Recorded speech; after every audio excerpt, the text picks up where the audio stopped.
যেই দিন আমি মারা যাব ওরে সেই দিনও পাক হয়ে আমি এই মাটির বুকে আমি চলে যাব রে। এবার দেখে কতটা এই জমিকে ভালোবাসে, এই ভারতকে ভালোবাসে। ওরে যতদিন থেকে ইসলাম এসেছে, এই ভারতে মুসলমান এসেছে, ভারতের মাটিকে খুঁড়ে খুঁড়ে পরীক্ষা করে দেখ, প্রত্যেক মুসলমান লাশ মুসলমানের ডিএনএ পাওয়া যাবে, কিন্তু তোর একটা ডিএনএ পাওয়া যাবে না। এই যে দেখেন আমার বাঙালি এসআইআর হচ্ছে, আপনার গেইলতে হয়েছিল কি? ভোট তো এখনো হয়নি, হবে অবশ্যই।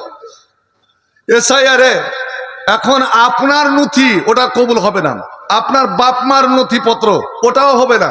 কইছে দাদর দাদর বাপের কাছে কয়েন তো।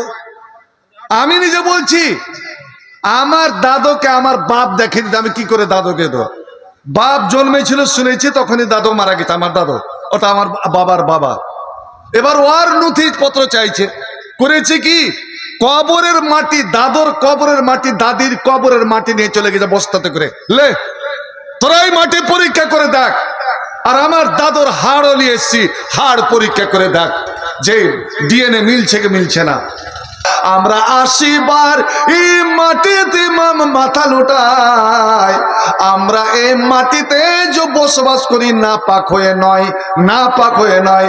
কোন মুসলমান না পাক হয়ে ঘোরাফেরা করে না, ওর ইসলামের শিক্ষা দেয়নি।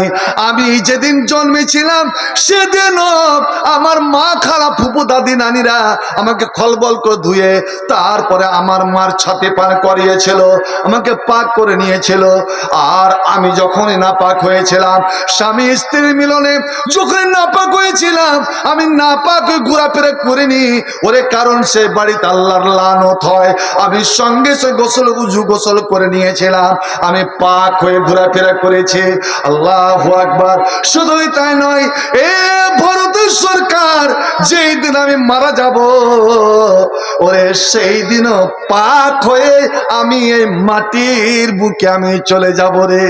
আমি পাক হয়ে, অর্থাৎ যেমন জন্মের দিন আমাকে গোসল দিয়েছিল, আমার মরণের দিন আমাকে উজু করিয়ে গোসল করিয়ে আর সুন্দর সাদা কাপড় পরিয়ে, আর যেই জিনিসটা নবী ভালোবাসতেন সেটা হলো আতর, আমাকে আতর গোলাপ ছিটিয়ে এবং আমার জন্য নামাজ আদায় করে তারপরে কবরে যারা নামবে তারা না পাক হয়ে নয়। ওরে ওরাই মাটিকে কতটা ভালোবাসে, তা কবরে যারা নামবে আমাকে সোহাবার জন্য ওরাও কিন্তু উজু করে থাকবে। আর আমাকে নিয়ে মা যেমন নিজের ছেলেকে আস্তে আস্তে ওরে দোল জুল্লতে শুইয়ে দেয়, ওইভাবে আমাকে মাটিতে শুইয়ে দিবে রে। এবার দেখে কতটা এই জমিকে ভালোবাসে, এই ভারতকে ভালোবাসে। ওরে যতদিন থেকে ইসলাম এসেছে, এই ভারতে মুসলমান এসেছে, ভারতের মাটিকে খুঁড়ে খুঁড়ে পরীক্ষা করে দেখ, প্রত্যেক মুসলমান লাশ মুসলমানের ডিএনএ পাওয়া যাবে, কিন্তু তোর একটা ডিএনএ পাওয়া যাবে না। এই যে দেখেন আমার বাঙালি এসআইআর হচ্ছে, আপনার গেইলতে হয়েছিল কি? ভোট তো এখনো হয়নি, হবে অবশ্যই।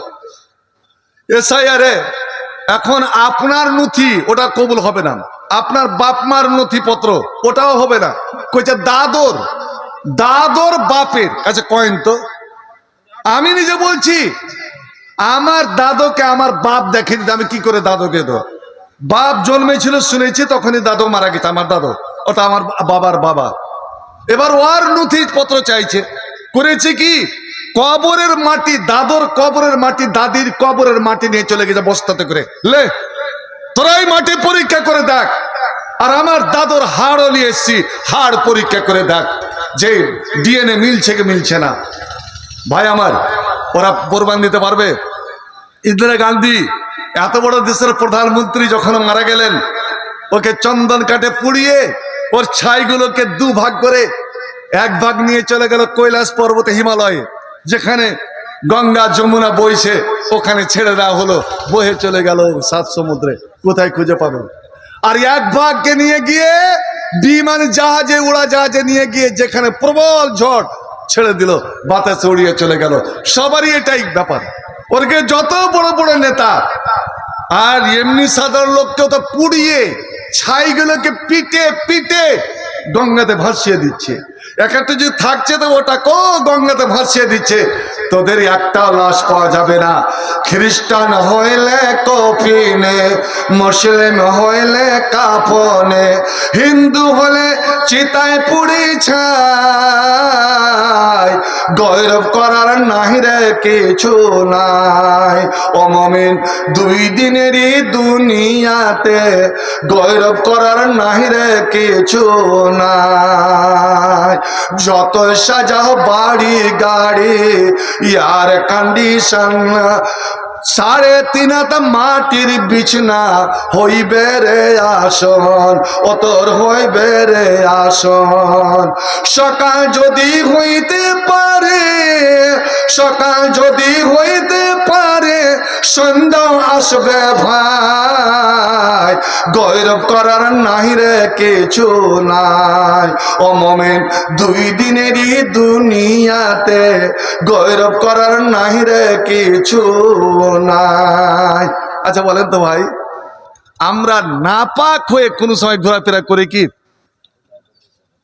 যে যুবকেরা নামাজও পড়ে না, আমি ওরাকে বলছি, মুসলমানের ছেলে, এমনকি মৌলানা ইস্তেঞ্জা করছিলেন, পেশাব পায়খানাতে বসছিলেন, সালাম দেওয়া যায়, আমি ওখান দিয়ে যাচ্ছি, সালাম দিয়ে দিলাম। সালাম দিতে পারে কিন্তু জবাব দিবে না। ও জবাব দিবে না, পেশাব করে উঠে হয় উজু করে বা তায়াম্মুম করে তারপরে সালামের উত্তরটা দেবে। আল্লাহু আকবার। আর আমরা কে বলছি গাদ্দার? আসুন, সেই দোয়াটা হলো হাসবি আল্লাহ। এবার জোরে বলুন তো, হাসবি আল্লাহ ওয়া নি'মাল ওয়াকিল। আল্লাহর সাহায্য আসে কি আসে না, আপনি জীবনে পরীক্ষা করে দেখবেন। আর একটা কথা, 3টা আমি আপনাকে দেব। আচ্ছা বলেন তো ভাই, রুকু থেকে উঠে আমার মাওলানা ইমাম, আমরা সবাই মুক্তাদি, সামি আল্লাহ লিমান হামিদা, আমরা তখন কি বলবো? রব্বানা লাকাল হামদ, রব্বানা ওয়া লাকাল হামদ, আল্লাহুম্মা রব্বানা লাকাল হামদ। 3 রকম, কিন্তু রব্বানা লাকাল হামদ, বুখারী মুসলিমের রাওয়ায়াত, রব্বানা লাকাল হামদ। আর আপনি যখন বলবেন, আপনার সঙ্গে সঙ্গে ফেরেশতারাও আপনি বললেন রংডাঙ্গার যেই মসজিদ বা ওই মসজিদে, আর আপনাদের প্রত্যেকের সুরে সুর মিলিয়ে ফেরেশতারা বলল রব্বানা লাকাল হামদ। এবার নবী কি বলছেন শুনুন, মান ওয়াফাকা কাউলুহু কাউলাল মালাইকা, তোমার সুরটা আর আল্লাহর ফেরেশতার সুর যদি একসঙ্গে বেরিয়ে যায়, এতেই তোমার সব গুনাহ মাফ। একবার জোরে বলা যাবে না আলহামদুলিল্লাহ?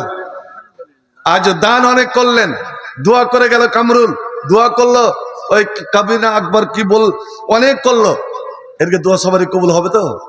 আমার দোয়া কবুল হবে কোন গ্যারান্টি দিতে পারবো? কোনো মানুষের গ্যারান্টি নবী রাসূল ছাড়া। কিন্তু শুনেন, আপনি ফেরেশতার দোয়া নেন, নবী বলছেন তোমরা বলো যখন রব্বানা লাকাল হামদ, ফেরেশতারা বলে, আর তোমার কথা ফেরেশতার কথা যদি একসঙ্গে মিলে যায়, এতেই তোমার আগেকার গুনাহ সব মাফ হয়ে গেল।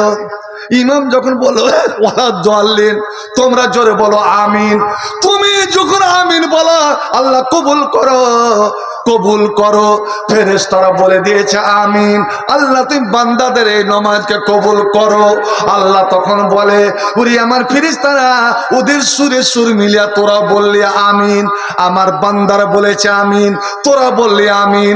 আমি আল্লাহ এবার করি কি, শোন শোন শোন, ওই মসজিদে যতজন আজ আমিন বলল, আমি ওদের সবারই গুনাহকে মাফ করে দিলাম। আল্লাহু আকবার।